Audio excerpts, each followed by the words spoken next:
যে ওরা বেঁচে থাকলে বুদ্ধিজীবী হত্যায় ভারতীয় আধিপত্য দিল্লির তাবেদারদের ষড়যন্ত্রের দলিল বাঙালি জানতে পারত, এদের জানতে পারত। সেই জন্য তাদেরকেও শেষ করে দেওয়া হচ্ছে।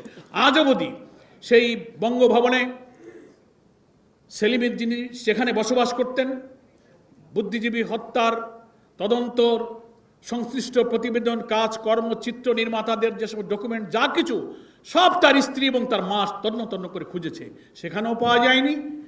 জহির রায়হান শহীদুল্লাহ কায়সারের বাড়ি, শহীদুল্লাহ কায়সারের স্ত্রী ছিল পান্না কায়সার, যার মেয়ে শমী কায়সার সবাইকে চেনেন, তারাও কিন্তু তাদের বাসা বাড়িতে এই চিত্রের নির্মাণের তথ্য উপাত্তর কোনো ডকুমেন্টস তারা হাজির করতে পারেনি। 54 বছর পরে যদি এই বুদ্ধিজীবী হত্যার তদন্তের কাজে গিয়ে তারা নিখোঁজ হয়ে যান, তারপরে কোন একটি প্রমাণও বের করা গেল না যে এই হত্যার সাথে রিয়েল জড়িত কারা ছিল। সেই জন্য আওয়ামী লীগই পরিকল্পিতভাবে ভারতের ডিকটেশনে এই তদন্ত প্রক্রিয়াকে আর আগাতে দেয়নি। এই সত্য প্রকাশিত হলে এই স্বাধীনতা যুদ্ধের পিছনে ভারত যে এই দেশকে ভালোবেসে স্বাধীনতা যুদ্ধে তারা সাহায্য করেনি, এই দেশকে তাবেদার বানানোর জন্যই যে তারা এটা করেছে এবং বুদ্ধিজীবীদের তারা হত্যা করেছে, এই সত্যটা জাতি জেনে ফেলতো। তাই পরিকল্পিতভাবে শেখ মুজিবের জীবদ্দশা এবং পরবর্তী আওয়ামী লীগের কোন সরকারই এই বুদ্ধিজীবী হত্যার রিপোর্ট আজও প্রকাশ করতে পারে। আরএফএল গিজার মানে চটজলদি পানি গরম, বিদ্যুৎ বিল 20% কম। আরএফএল গিজার, উষ্ণ পানির পরশ। ফলে আমরা মনে করি আজকে বাংলাদেশে কিন্তু সেই দিল্লির তাবেদারদের রাজনীতির একাক ঘটনা আসলেই নতুন ন্যারেটিভ, নতুন বয়ান, নতুন রাজনীতির গতিপথ নির্ধারণ করে জাতিকে সেদিকে বিভ্রান্ত করে মিসগাইড করে চালাবার সেই যে অপচেষ্টা, তা কিন্তু আজও বন্ধ হয়ে যায়নি। শরীফ ওসমান হাদিরা জুলাই যোদ্ধারাই ছিল এই ভারতীয় আধিপত্যবাদের হাত থেকে আমাদের এই স্বদেশ ভূমির অখণ্ডতা, স্বাধীনতা সর্বত্র রক্ষা করা অতন্দ্র প্রহরী। এই জন্য তারা টার্গেট করেছে নির্বাচনের আগে এই জুলাই যোদ্ধাদেরকে হত্যা করতে না পারলে আগামী জাতীয় নির্বাচনে ইসলামপন্থী ভারতীয় আধিপত্যবাদ বিরোধী শক্তির এখানে বিজয় হবে। সেই বিজয়ের ঠেকাবার জন্য তারা আজকে এই সমস্ত জুলাই যোদ্ধা তরুণ সেনাপতিদেরকে তারা হত্যা করার টার্গেট করেছে। এরপরে এক একজন করে নাম শোনা যাচ্ছে, এরপরে টার্গেট অমুক, এরপরে টার্গেট অমুক। আমরা গতকালকে প্রধান উপদেষ্টার সাথে সাক্ষাৎ করে বলে এসেছি যে একটি দেশের ইন্টেলিজেন্স ফেলিওরের একটা মাত্রা থাকতে পারে। পিলখানা হত্যাকাণ্ডে প্রকৃত অপরাধীদের আপনি খুঁজে পেলেন না, শাপলা চত্বরের প্রকৃত হত্যাকারীদেরকে আপনি খুঁজে পেলেন না। এই সরকার যারা যখন ছিলেন তারা কেউই পান নাই। একটা হত্যাকাণ্ডের পরে প্রচুর তদন্ত, প্রচুর দৌড়াদৌড়ি, কিন্তু হত্যার আগে যে আলামত যখন পাওয়া যায়, ইনফরমেশন পাওয়া যায়, এই যে শরীফ ওসমান হাদি, তার উপরে গুলি করার একদিন আগে 2 দিন আগের অনেকগুলো ভিডিও দেখেছেন না আপনারা? সে তার জীবনের উপরে হুমকি, নিরাপত্তাহীনতার কথা দিয়ে প্রকাশ্যে খোলামেলা কথা বলেছে যে আমাকে গুলি করা হতে পারে, আমি মরে যেতে পারি, মরে গেলে আমার কোনো দুঃখ নেই, কিন্তু সেই হত্যাকারীদের ধরে যেন বিচার করা হয়। শুনেছেন আপনারা এই ভিডিও? আমার বাচ্চাটাকে তোমরা একটু দেখে রেখো। একটা জুলাই যোদ্ধা যখন তার জীবনের উপরে এরকম হুমকি, এত নিরাপত্তাহীনতার তথ্য পেশ করতে পারে, যাকে সারা বাংলাদেশ চেনে, গোয়েন্দারা চেনে, সরকার চেনে, ইন্টেলিজেন্স চেনে, সেই লোকটা এই কথা বলার পর তার নিরাপত্তার জন্য সরকার কি ব্যবস্থা করেছিল? আমরা কালকে প্রধান উপদেষ্টাকে জিজ্ঞাসা করেছি যে আপনার অনেক সংস্থা আছে, অনেক এজেন্সি আছে, আপনি প্রশ্ন করেন, এই তথ্য প্রকাশ হওয়ার পর এটা মিডিয়াতে এসেছে, সোশ্যাল মিডিয়াতে এসেছে, তার নিরাপত্তার জন্য সরকার একটা ব্যবস্থাও গ্রহণ করেনি এবং প্রকৃত খুনিদের এখনো ধরা যাচ্ছে না। নানান গুঞ্জন, একবার এদিকে ব্লেম গেম দিয়ে এদিকে ওদিকে ঠেলে দেওয়া হচ্ছে। তার অর্থ হচ্ছে যে সমস্ত বুদ্ধিজীবী, সাহিত্যিক, সাংবাদিক, কবিরা সোশ্যাল মিডিয়া, বিভিন্ন কর্পোরেট হাউসে বসে, টেলিভিশনে, টক শোতে আগামী জাতীয় নির্বাচনের আগে বাংলাদেশের রাজনীতিকে আবার ভারতের কোর্টে ফেলে দিতে চান, এ সব কিছুই তাদের ষড়যন্ত্রের অংশ। আপনারা আর একটা সোশ্যাল মিডিয়াতে তথ্য দেখেছেন, সাংবাদিক জুলকারনাইন সাহেরের পক্ষ থেকে প্রচার করা হয়েছে, টেলিগ্রাম একটা ইন্টারনাল কনফারেন্স হচ্ছে, সেখানে অনেক আওয়ামী লীগের দেশি বিদেশি নেতারা, সেখানে বক্তব্য বলা হচ্ছে, পরামর্শ হচ্ছে, এদেশের আওয়ামী লীগকে অভয় দেওয়া হচ্ছে যে তোমরা বেশি টেনশন করবে না, যা করবার আমরা করে দিচ্ছি। 11 তারিখ থেকে লোক ঢুকে যাবে, আমরা লাইসেন্স পেয়ে গেছি, সশস্ত্র লোক ঢুকছে, চট্টগ্রাম ঢাকা অ্যাকশন হবে, প্রয়োজনে পরে খুলনাতে যাওয়া হবে। শুনেছেন আপনারা সেগুলো? আমরা সেগুলো প্রধান উপদেষ্টাকে বলেছি। আন্তর্জাতিক একটা মিডিয়া আল জাজিরার সাংবাদিকের পাঠানো এই টেলিগ্রাম মিটিং এর সাথে কারা জড়িত ছিল, কারা ছিল, তথ্য প্রযুক্তির এই চরম উৎকর্ষতার যুগে এই তথ্য বের করা কোনো কঠিন কাজ নয়। 11 তারিখে তারা বলেছে, 12 তারিখে হাদি কিন্তু শুট হয়েছে। কি দেখেছেন আপনারা? এরপরে কি টার্গেট আছে?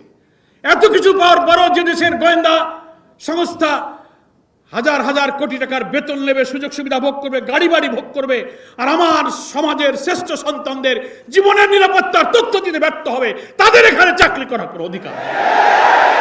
আমরা প্রধান উপদেষ্টাকে বলেছি, এগুলো খুঁজে বের করুন, গ্রেফতার করুন এবং খুনিদেরকে ডেকে আপনারা রিমান্ডে এনে এর প্রকৃত তথ্য বের করে শাস্তির ব্যবস্থা করুন, বিচারের আওতায় আনুন। তা না হলে আমাদের কারোর জীবনের নিরাপত্তা থাকবে না। আগামী নির্বাচনে 300 আসনে যারা প্রার্থী হবে তাদের জীবনও তো ঝুঁকির মধ্যে পড়েছে, নাকি বলেন? সেজন্য আমরা সরকারের কাছে বলবো, সরকারের যারা ল এনফোর্সিং এজেন্সি আছে তাদেরকে বলবো, যারা ইন্টেলিজেন্সের অনেক সংস্থা, আপনার এনএসআই আছেন, ডিজিএফআই আছেন, ডিবি আছেন, এসবি আছেন, প্রচুর ইন্টেলিজেন্সের ব্যবস্থা আছে। আমরা শুনি কি এক মহা কাজ কারবার, আপনাদের কত যন্ত্রপাতি রাশিয়া, ইউরোপ, আমেরিকা থেকে আনেন আধুনিক। লাভ কি? এগুলি মানে কি করলেন এ পর্যন্ত? আপনি দেখান স্বাধীনতার 54 বছরে আপনারা কোন সরকারি তার এই গোয়েন্দা কার্যক্রম, অত্যাধুনিক ইনস্ট্রুমেন্ট, হাতিয়ার, ইকুইপমেন্ট, লজিস্টিক সাপোর্ট ব্যবহার করে জাতির নিরাপত্তা একটা দায়িত্ব আপনারা পালন করতে পারেন? কি করতে পেরেছেন?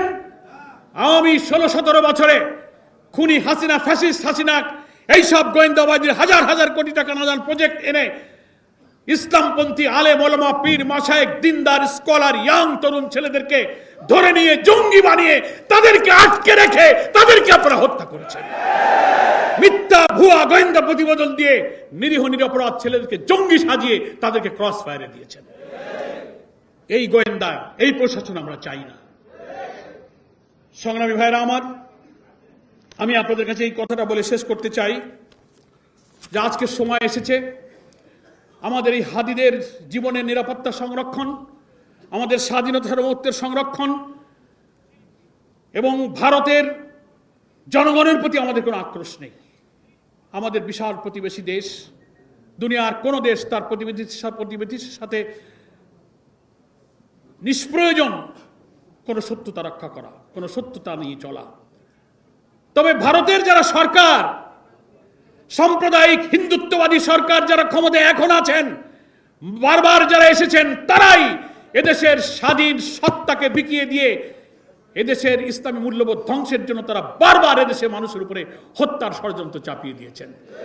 আপনারা বর্ডার কিলিং করেছেন, আমাদের পানি সমস্যা, আমাদের নদীর সমস্যা, আপনারা ফেলানির মতো কাঁটাতারে ঝুলিয়ে রেখে এই দেশের মানুষকে হত্যা করা, আমাদের ট্রানজিট, আমাদের ট্রেড ব্যালেন্স সবকিছুকে পরিকল্পিতভাবে আপনারা ধ্বংস করেছেন। আমরা সম্পর্ক চাই, কিন্তু সেই সম্পর্ক চাই ন্যায্যতা এবং সমতার ভিত্তিতে। বিগ ব্রাদারলি অ্যাটিটিউড নিয়ে আপনি আমাদেরকে শাসন করবেন। আপনি যেমন স্বাধীন, আমরাও বাংলাদেশ একটি স্বাধীন দেশ। আমাদের পররাষ্ট্রনীতি, আমাদের অর্থনীতি, রাজনীতি, আমরা স্বাধীন হব। আমার দেশে কে নির্বাচনে যাবে আর যাবে না, কে সরকার গঠন করবে আর করবে না, that is up to me. এটা আমাদের দেশের জনগণের ব্যাপার। আপনি ওখান থেকে এসে পররাষ্ট্র প্রতিমন্ত্রী, পররাষ্ট্র সচিব, এক এক সময় এক এক গোয়েন্দা এসে সফর করে বলবেন যে আপনারা নির্বাচনে যান, তা না হলে কিন্তু মৌলবাদরা ক্ষমতায় চলে যাবে। এই কথা বলার অধিকার কোনো দেশের নেই। এগুলোই আপনারা এতকাল করেছেন। আজকে যখন একটা অবাধ, নিরপেক্ষ, স্বচ্ছ নির্বাচনের জন্য জাতি প্রস্তুত হচ্ছে, সবাই আমরা মিলে সহযোগিতা করছি, এটা এখন তাদের গাত্রদাহ তো হবেই। স্বচ্ছ নিরপেক্ষ বিচারে ফ্যাসিস্ট খুনি হাসিনার ফাঁসির দণ্ড হয়ে যাওয়ার পরে পলাতক মৃত্যুদণ্ড প্রাপ্তি আসামিকে যারা আশ্রয় দিতে পারে, তারা এই দেশের কখনো কল্যাণ করতে পারে না। আন্তর্জাতিকভাবে ইন্টারপোলের রেড অ্যালার্ট জারি করা হয়েছে, সব আসামিরা আপনার দিল্লি, কলকাতায় ঘুরে বেড়াচ্ছে। আপনি কিসের কল্যাণ চান? আপনি যদি কোনো আন্তর্জাতিক কোনো কনভেনশন, জেনেভা কনভেনশন, আন্তর্জাতিক আইন, সবকিছু জাতিসংঘ সনদের প্রতি শ্রদ্ধা থাকে, তো এই দেশের সহস্রাধিক মানুষকে যারা হত্যা করেছে, 40,000 লোককে যারা ক্ষতবিক্ষত করেছে, সেই চিহ্নিত প্রমাণিত আদালতের সেই অপরাধী ফাঁসির আসামিকে আপনি জাতির সামনে সোপর্দ করেন, আইনে সোপর্দ করে প্রমাণ করেন যে আপনি আন্তর্জাতিক আইন মানেন। ন্যায্যতার ভিত্তিতে আমরা আমাদের সব প্রতিবেশীর সাথে সম্পর্ক রাখব। কিন্তু আপনি যা করছেন, সারা দুনিয়ার কোন আন্তর্জাতিক সংস্থা এবং কোন দেশ, কোন বিবেকবান জাতি এই সম্পর্ককে কখনো ন্যায্য এবং সমতার সম্পর্ক মনে করে না। এ সম্পর্ক হচ্ছে আপনি একটি জাতিকে, একটি স্বাধীন দেশকে পদানত করে গোলামীর জাতি দিয়ে আপনি বসবাস করিয়ে আপনি আমাদেরকে শাসন করবেন, আমরা আপনার সেবাদাস হব ইনশাআল্লাহ। সকল পরাশক্তির রক্তচক্ষুকে এড়িয়ে যখন ফ্যাসিস্টকে আমরা পালিয়ে যেতে বাধ্য করেছি, দুনিয়ার কোন শক্তি তাকে রাখতে পারেনি। আগামী দিনের নতুন বাংলাদেশ গড়ার এই স্বপ্ন কেউ ইনশাআল্লাহ ব্যর্থ করতে পারবে না। বাংলাদেশের 18 কোটি মানুষ একটি অবাধ, সুষ্ঠু, নিরপেক্ষ নির্বাচনের মধ্য দিয়ে বাংলাদেশ জামাত ইসলামী সংগ্রামী আমির ডাক্তার শফিকুর রহমান জাতিসত্তা রক্ষায়, নতুন দেশ নির্মাণে যে জাতীয় ঐক্যের ডাক দিয়েছেন, সেই ডাকে জাতি আজ ঐক্যবদ্ধ হয়েছে। গ্রামে গ্রামে নতুন বাংলাদেশ গড়ার জন্য জোয়ার তৈরি হয়েছে। সেই জোয়ারে সামিল হওয়ার জন্য আমি বাংলাদেশের মানুষের প্রতি আহ্বান জানাই। আমাদের প্রিয় সন্তান তুল্য শরীফ ওসমান হাদির খুনিদেরকে অবিলম্বে খুঁজে বের করে আইনের আওতায় আনতে হবে, তার সুচিকিৎসা করতে হবে। আর যেন একটি প্রাণ না যায়, আর যেন কোন জুলাই যোদ্ধা, দেশপ্রেমিক, আধিপত্যবাদ বিরোধী সৈনিকের উপরে আক্রমণ না হয়, এ ব্যাপারে আমাদের সরকারকে কঠোর নজরদারি করতে হবে। তা না হলে এই জাতি, যে শেখ হাসিনাকে মনে করেছিল মানুষ একে কেউ সরাতে পারবে না, লৌহ মানবী, কোন লৌহ মানবীতে কাজ হয় নাই, দুপুরের খাবার রেখেই পালাইতে হয়েছে। তো আপনার সেই তুলনায় কিচ্ছু না। এই জাতির যদি অস্তিত্ব না থাকে, এই জাতি কারো অস্তিত্ব বরদাস্ত করবে। সকলকে ধন্যবাদ জানিয়ে, শহীদ বুদ্ধিজীবী যারা দেশের জন্য জীবন দিয়েছিলেন, তাদের প্রকৃত হত্যাকারীদের খুঁজে বের করা, শরীফ ওসমান হাদির উপরে হামলাকারীদের খুঁজে বের করে আসুন নতুন বাংলাদেশ বিনির্মাণে আমরা অন্তত কমন ইস্যুতে জাতীয় ঐক্য তৈরি করে জুলাইয়ের চেতনাটা আমরা ধরে রাখি। আমরা দুর্নীতিমুক্ত সমাজ চাই, সোশ্যাল জাস্টিস চাই, একটি নৈতিকতার ভিত্তিতে কারিগরি উৎপাদনমুখী শিক্ষা চাই, তরুণ যুবকদের শিক্ষা, কর্মসংস্থান, ব্যবসা বাণিজ্যের কনজিনিয়াল অ্যাটমসফিয়ার হয় এমন একটা দেশ আমরা চাই। সেই প্রশ্নে আমাদের কোনো বিভেদ নেই, সেখানে আমরা সবাই ঐক্যবদ্ধ আছি। এই জাতীয় ঐক্য গড়ে তুলে আমরা আগামী নির্বাচনে বাংলাদেশের একটি কাঙ্ক্ষিত স্বপ্ন আমরা পূরণ করব। আল্লাহ তাআলা আমাদেরকে সেই তৌফিক দান করুন। আমিন। ওমা তৌফিক ইল্লা বিল্লাহ। আসসালামু আলাইকুম ওয়া রাহমাতুল্লাহি ওয়া বারাকাতুহু।